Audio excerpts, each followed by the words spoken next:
Am I the only one that when I hear the word Rampage, I actually think of Archer going, Rampage!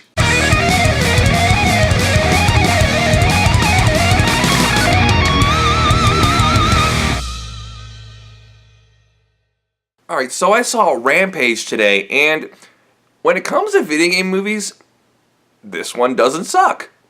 It's actually quite enjoyable. So what's it about? Well, this research team in space, this is how it actually opens, is that, like, this genetics company has samples in space because they were conducting secret experiments, and they lock these contagions, these pathogens, in these containers, and it crash lands to Earth, and this crash lands to Earth after one of the subjects escapes, and then it crash lands where you see this in the trailer: a wolf, a crocodile, and a gorilla in a gorilla enclosure who's being watched over by Dwayne "The Rock" Johnson. They inhale it and they become giant, and chaos ensues. So what was good about this movie? Well, The Rock. He is awesome. It's The Rock playing The Rock. It doesn't really play anything different, but he's good in this movie. I liked, he's good. He's a great action star, kind of like where he's going with his career, focusing more on action rather than like his early days. He was doing comedy like The Tooth Fairy and The Game Plan. I like where he's going with his career because he fits that aesthetic when it's an action movie. I like him in comedies like Baywatch. Yes, I liked Baywatch and the new Jumanji movie. He's great in this movie. Jeffrey D. Morgan is probably the best part of this movie. He is amazing. He's kind of got like the Jeff Goldblum, Johnny Depp kind of thing going on, where he's just playing the same kind of character as a very well known character that he plays, just in a different role. Kind of like how Johnny Depp's been doing nothing but Jack Sparrow ever since Pirates of the Caribbean, and Jeff Goldblum did nothing but Dr. Malcolm from Jurassic Park throughout his career. That's kind of what Jeffrey D. Morgan is doing with his character. He's just another version of Negan, whatever. Just doing that in this movie, and he's got a swagger to him that makes him just an awesome character to watch. Now, how's the action? Action's actually pretty thrilling. There is one scene in particular where they find the wolf. It is so awesome to watch that. It's very, very action, edge of your seat sort of thing, and I enjoy watching that. Now, is it a good movie overall? It's not awful. It's not awful, but it's not amazing. And this plot we've seen before, like a movie about genetically engineered animals that the government tried to keep under wraps, and they keep and people are just watching over, and they keep under wraps, and they escape. I wonder where we've seen that movie before.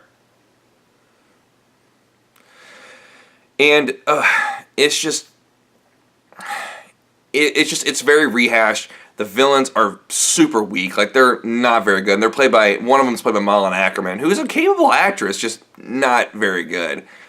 And they're very cookie-cutter villains.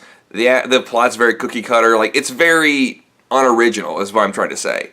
But is it a terrible movie? No, it's not an awful movie, but it's not a great movie either. Among video game movies, though, I would say it's really good if you compare it to the other ones. Like, it's not as bad as, say, Mortal Kombat Annihilation or Assassin's Creed or anything like that. It's actually pretty good when it comes to video game movies.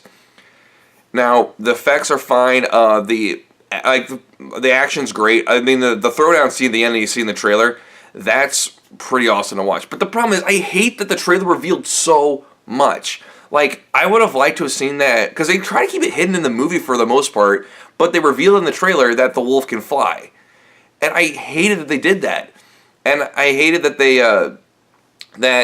revealed that, George eventually fights back, which, again, why put that in the trailer? But there are other parts that just didn't make any sense either. Like, for example, the crocodile you see in the movie heads towards Chicago, which is where most of the chaos happens, but it's in the Florida Keys, and when it hears the Florida Keys, the Florida coast, it turns around and starts heading towards Chicago. But yet, somehow the military never knew about it or heard about it. So that means no one saw this 30 to 100 foot crocodile heading towards Chicago. No one saw that. Or even noticed it, or said, hey, there's something in the water heading north. How? I don't know. It's a plot hole that I thought was really dumb. That no one saw that. And there's a line there that says, like, when they finally do come up, they say, they don't have any subs there in the Chicago River or Lake Michigan, which are basically landlocked and have no access to the ocean. Well, no shit, you don't have subs in the ocean. No shit, you don't have subs there. Anyway, getting back to this, did I enjoy this movie? Yeah, I enjoyed it. Are there dumb parts? Yes, but it commits to being a dumb action movie. It's aware that it's a dumb action movie. So, in the end, I give this movie a 6 out of 10. Mildly enjoyable. I could see a lot of people just kind of getting a kick out of it. Do you need to avoid at all costs? No. I mean, I've seen way worse movies than this, especially video game movies. Alright, thank you everyone for watching my review. If you want to watch my last one, it is over here. Click my face right down below to subscribe. That'd be awesome. I try to upload at least once a week, and I'll see you guys next time. Peace!